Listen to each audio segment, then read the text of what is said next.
সঞ্চয়িতার দিঘি।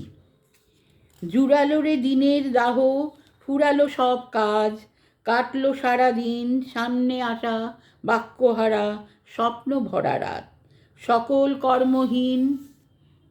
তারই মাঝে দিঘির জলে যাবার বেলাটুকু একটু সময়, সেই গোধূলি এলো, সূর্য ডুবু ডুবু, ঘরে কি মন রয়, কুলে কুলে পূর্ণ নিটোল, গভীর ঘন কালো, শীতল জলরাশি নিবিড় হয়ে নেমেছে তার তীরের তরু হতে, সকল ছায়া আসি।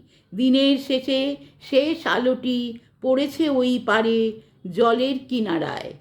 পথে চলতে বধূ যেমন নয়ন রাঙা করে, বাপের ঘরে চায়, শ্যাওলা পিছল পৈঠা নিয়ে নামি জলের তলে, একটি একটি করে ডুবে যাবার সুখে আমার ঘটের মতো যেন অঙ্গ ভরে ওঠে। ভেসে গেলেম আপন মনে, ভেসে গেলেম পারে, ফিরে এলেম ভেসে, সাঁতার দিয়ে চলে এলেম যেন সকল হারার দেশে। নমস্কার।